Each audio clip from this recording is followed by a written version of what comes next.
Esto es Más que Profes, la estación de radio educativa de México. Este es tu podcast Más que Profes. Buenas tardes, te damos la bienvenida a este espacio de aprendizaje donde debatimos sobre temas de intereses educativos, pero sobre todo reconocemos la realidad de cada uno de los contextos en donde nuestros compañeros maestros ejercen la tarea docente. Hola compañeros, hoy hablaremos de los tipos de crisis, las situaciones de impacto en el ámbito educativo y las reacciones contemporamentales asociadas a ellas. Contamos con la profesora Elizabeth López, el profe Alan Vera y su servidora, la maestra Aquetzali.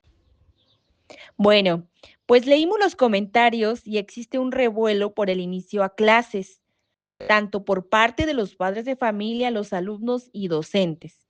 Profesor Alan, ¿cree usted que podemos considerar que estamos viviendo una situación de crisis?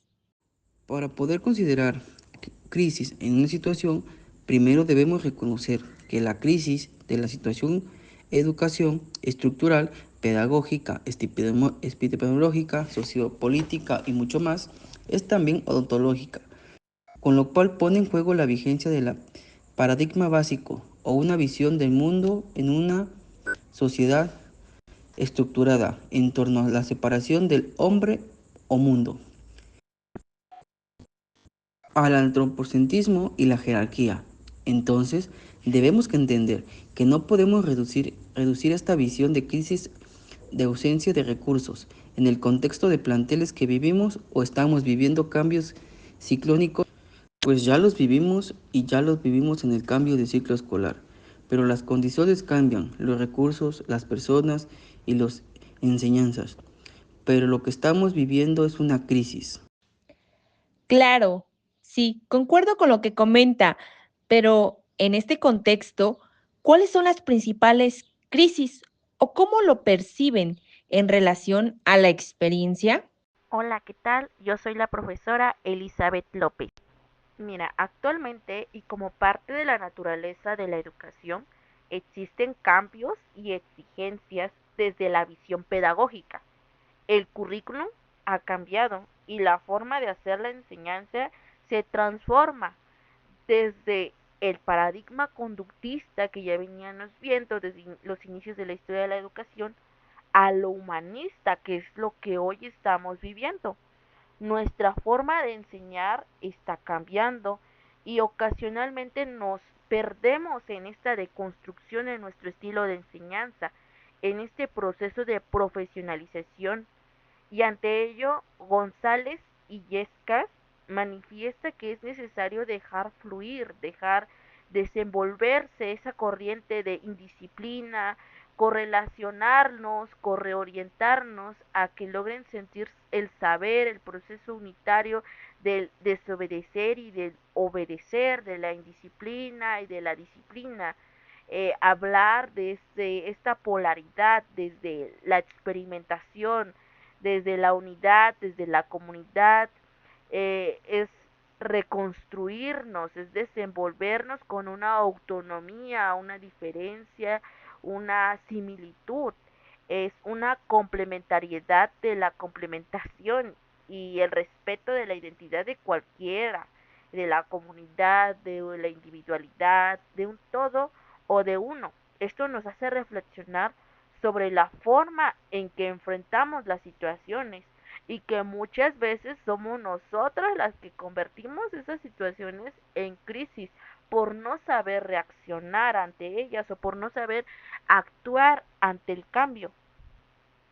En un primer momento mencionaba el compañero la parte sociopolítica, lo cual es una realidad de nuestro contexto mexicano. No todas las escuelas tienen los recursos y las condiciones a nivel infraestructura. Esta situación se puede manifestar por otros factores de amenazas, como problemas de racismo, discriminación o problemas intrafamiliares. Esto que mencionas impacta severamente en los procesos de aprendizaje.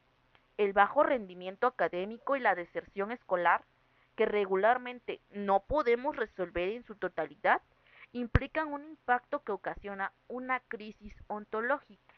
porque muchas veces perdemos el sentido de la educación, su modo de ser, es decir, el para qué enseñamos. Cuando perdemos el sentido de nuestra realidad, del verdadero conflicto, muchas veces estamos totalmente desfasados con las verdaderas necesidades, con lo que realmente busca la educación, el enseñar para la vida, para un mundo globalizado, para un mundo cambiante. Además, que para comprender el para qué enseñamos nos conduce a desafíos más grandes.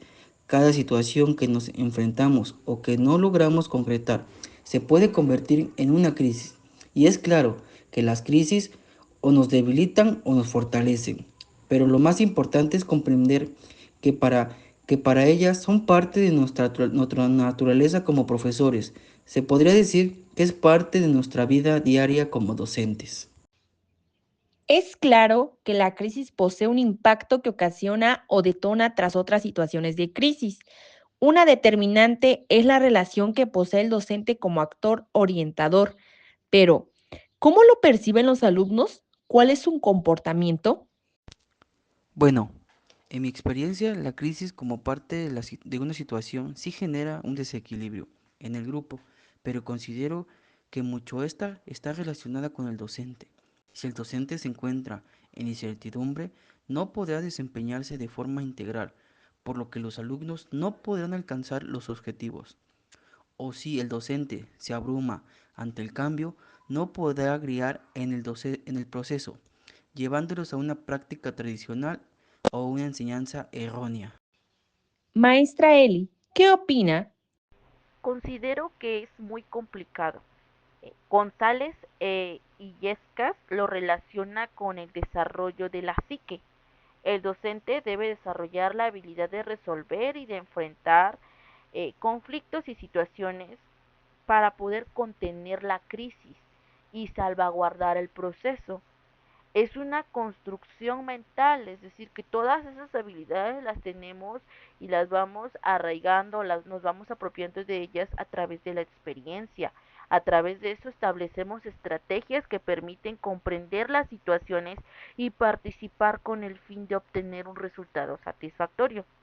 Mira, las crisis suceden porque es necesario una remodelación de paradigmas para que no lo normalicemos en sentido de dejar que sucedan, que acepten las consecuencias, pues es nuestro fin resolver con disposición al cambio, es decir, las crisis son necesarias y son naturales. Ahora, lo que no es natural es dejarlas pasar, es decir, ay, pues pasó esta situación y que se convierta en un lastre, sino que este debe retomarse como un antecedente para poder establecer estrategias y poder llevar a mejores soluciones en el futuro. Claro, estamos en un proceso de cambio. Los cambios y los diferentes a lo desconocido generan crisis, pero no todas las crisis son destructivas. Al contrario, son parte necesaria para potenciar la innovación y la creatividad. Me es grato comentar que en ambas opiniones nos tratan de exponer sobre los retos que debemos de enfrentar. ¿O me equivoco, maestro Alan? Desde luego, creo que la práctica docente siempre se presentan diversos retos que suelen tener muchas complicaciones, pero al final son las experiencias que nos llevan a crear soluciones, quizá a compartir de manera breve la situación que uno experimenta cuando se presentan estas crisis, ya que no únicamente las vivimos con los alumnos, sino también como personas solemos desarrollar estas crisis. Y al no encontrar soluciones a estas problemáticas, creando inclusivemente un desbalance, y ahí es donde explotamos nuestro potencial como seres humanos, puesto que las relaciones dependen hacia dónde va orientado el trabajo. Como menciona la maestra Eli, crear estrategias que nos beneficien. Así es, maestro Alan. Al crear estrategias es la mejor herramienta para el beneficio de toda la comunidad escolar, puesto que la crisis deriva de muchas aptitudes y actitudes que la sociedad nos transmite, y este debe ser resuelto de acuerdo al cambio que la historia o la época nos exige, es decir, que está hilado con la realidad en la que vivimos. Claro, maestros. Coincido de manera pertinente en base a sus opiniones. puesto que la sociedad está en constante transformación y suele ser muy complicado adaptar esas estrategias, ya que se cuenta con una gran diversidad dentro del aula y estrategias que tienen que estar diseñadas para respetar las ideologías que se muestran, considerando que siempre habrá mil pretextos o situaciones que impidan que esta estrategia sea vista de manera adecuada. Sin embargo, es nuestro trabajo. Y no cabe duda que cada maestro que está en sintonía en este maravilloso programa realizará de manera pertinente sus estrategias, tomando en cuenta que cada punto que tocamos en este bello día, me gustaría que antes de despedirnos den un valioso consejo para estos entusiastas maestros que van en busca de manejar las crisis que se presentan. Claro, maestra, mi consejo sería que no se desesperen. Las estrategias llevan cambios constantes de acuerdo a las necesidades y estas deben ser compartidas para que cada docente que se encuentre en una situación similar aporte la mejor estrategia y aún así sea mucho más exitosa. Efectivamente, es importante considerar que las estrategias se nutren y debemos ser más unidos para beneficiar ese cambio dentro de la sociedad, ya que las crisis siempre estarán presentes y únicamente cambiará la complejidad y que mejor que pasar las crisis de manera colectiva y asimismo resolverlas de manera exitosa. De hecho, las crisis deben dejar un aprendizaje y un antecedente para futuras situaciones, que tal vez no sean los mismos escenarios, no sean los mismos sujetos o agentes, pero el hecho de tener ya la experiencia nos permite tener las herramientas para poder establecer acciones inmediatas. ¡Wow! Me fue magnífico tener esta charla con dos grandes profesores. Me voy contenta con la información proporcionada. Sin embargo, creo que tenemos mucho trabajo por hacer, maestros. Agradezco infinitamente a todos los que nos escucharon el día de hoy, sobre todo la grata presencia de estos grandes maestros. Hasta la próxima. Esta es una estación educativa. Recuerda que la educación enfrenta cambios, pero está en tus estrategias convertirlos en oportunidades o crisis.